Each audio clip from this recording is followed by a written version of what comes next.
morning, and welcome back to another week of self-discovery and coming home to yourself and learning and exploring. And this week with our mini-series, we're going to talk about the art of letting go, and today specifically around honoring endings.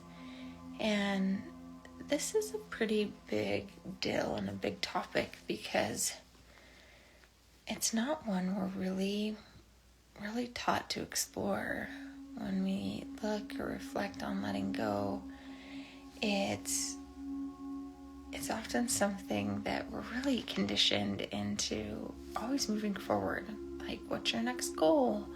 What are you looking for? What are you planning on? What do you want out of life? And not very often do you hear people say, like, man, have you taken time to really honor the ending, to really release this? And this is a huge part of that intimacy and connecting, because all of you have probably had friends and people and support that are there for you to cheer you on in the good times and to support you as you move forward.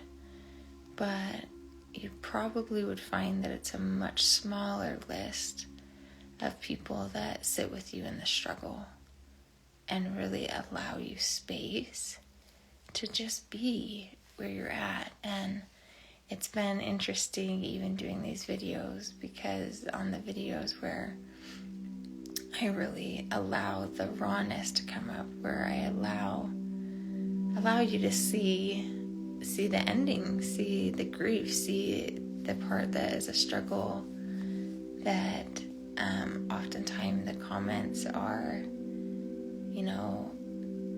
this place of like, don't be too hard on yourself, or just, we love you, or try this, but it's just interesting how uncomfortable we are with like really sitting with someone in that space and not trying to make it okay.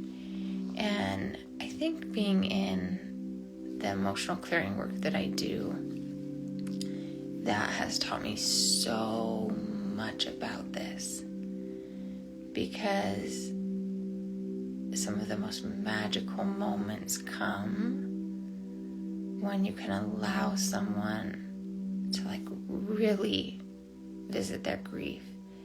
And honestly, probably 9 times out of 10, that grief and that pain and that wounding that's needing healing stemmed from somewhere that created an ending of innocence, an ending of a truth that they knew. It came from a transition where one part of them ended and another part of them began.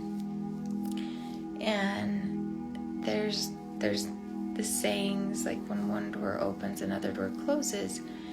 And so there's just so much focus on the opening, but we don't really sit with ourselves or hold the others very well in the ending. And that's what this week's going to explore, is what that's about.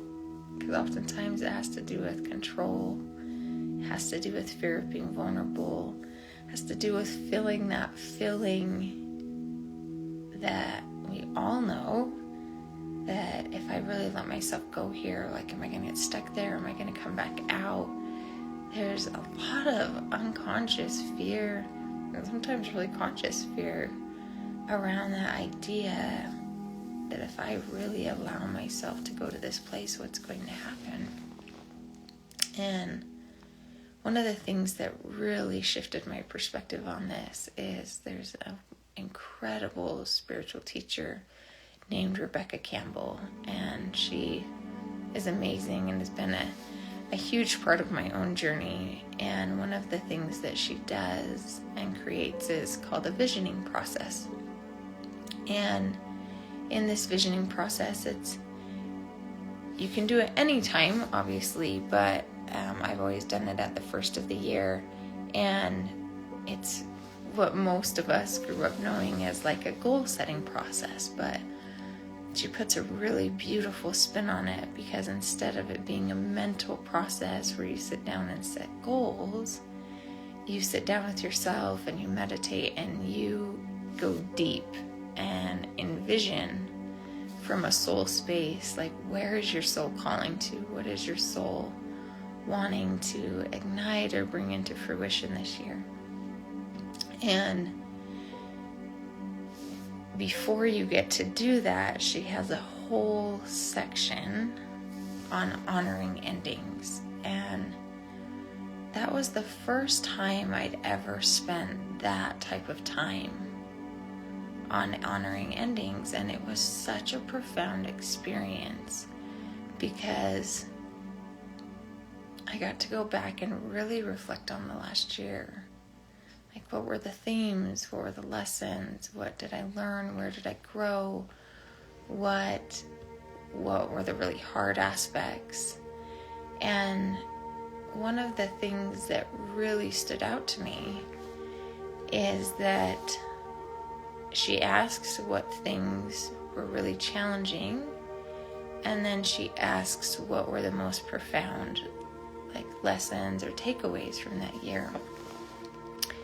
And it started to become very clear that the greatest takeaways were almost always tied to the deepest struggles of the year. And it was in really holding space for the struggle and the challenge that I started to realize, like, they really do deserve to be honored and to be held. And that these are my most profound gifts.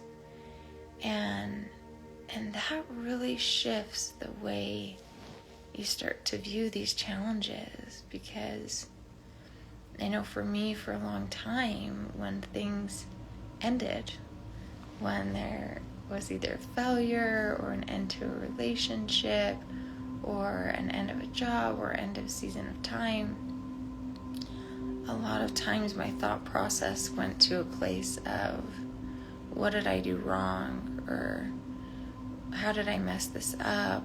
Or, these feelings of inadequacy, of feeling like something's wrong or this wouldn't have ended.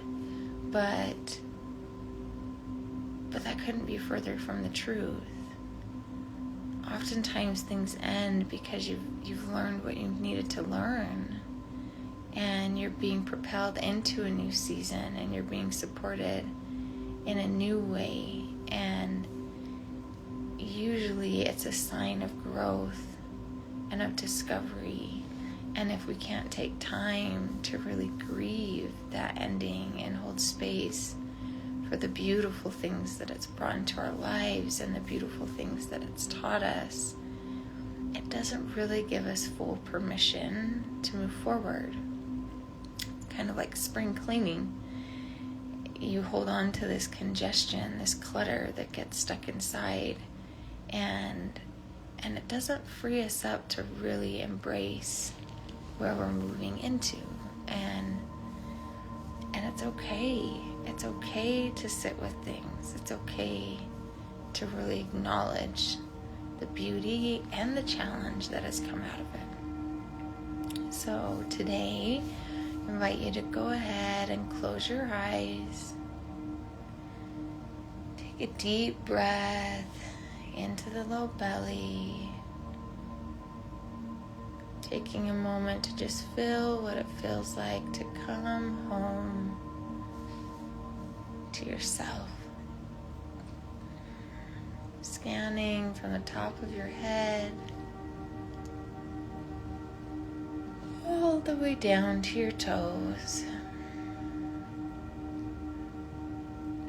How is everything feeling this morning? Is there any tightness or tension? Can you breathe right into those spaces, letting them know that you see them and that you're here and you love them?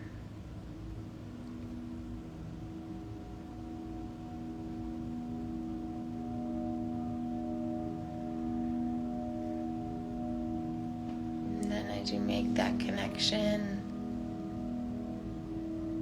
can you begin asking your body and soul to show you what is coming to an end in your life right now? Maybe it's an old belief. Maybe it's a conditioned pattern. Or maybe it is an outward transition, a relationship, a job, a role or a calling.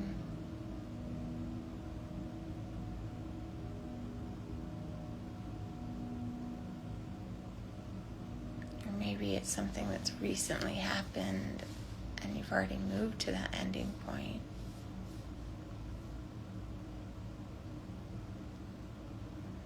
As it bubbles up, can you take a moment to explore this area, this ending? And first take a moment to just look back at all of the wisdom gained from this experience.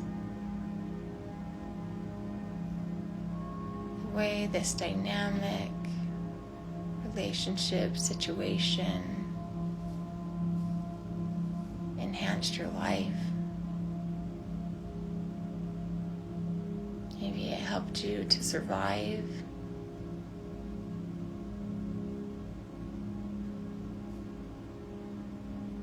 Maybe it taught you some deep skills.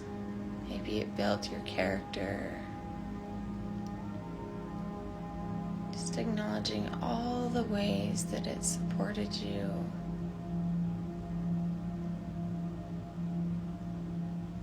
Acknowledging that even the challenging times have been an opportunity for growth.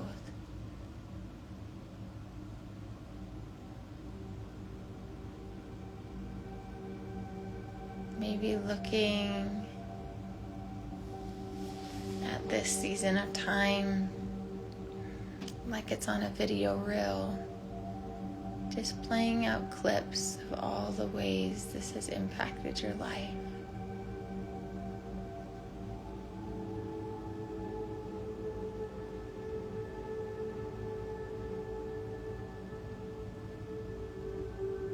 Then when you're ready, the reel comes to an end. Maybe it even shows you the type of ending it's calling for, where it would be helpful to set that boundary, to turn over a new page, to give yourself permission for a blank slate or to move forward.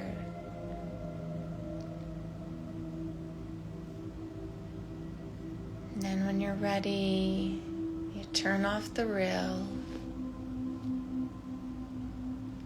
you take it down, you hold it for a moment,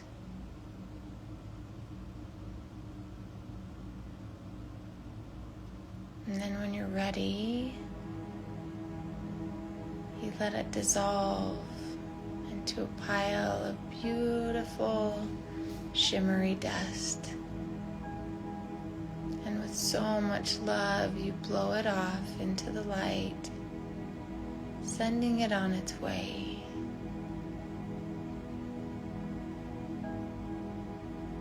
And give yourself space to really sit with what it feels like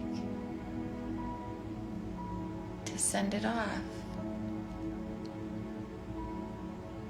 It might be freeing and liberating, relieving,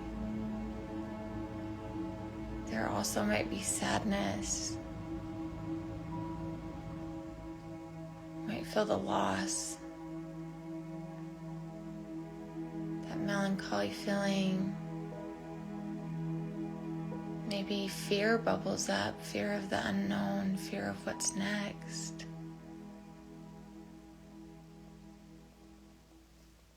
And just give yourself a moment to be held in all of it.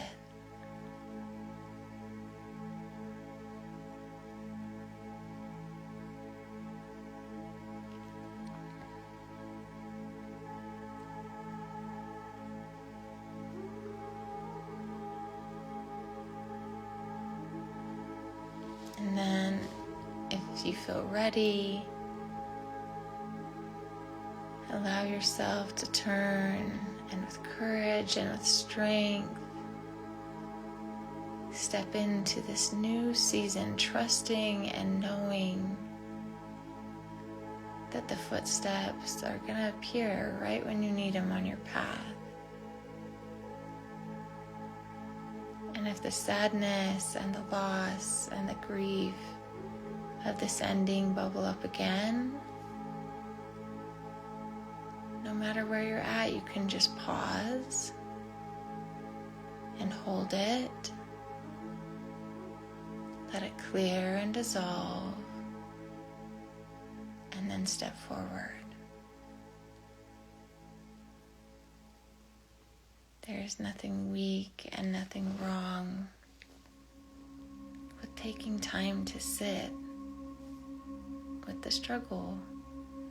And the interesting thing is that in the moment you can sit with it, the quicker it dissolves.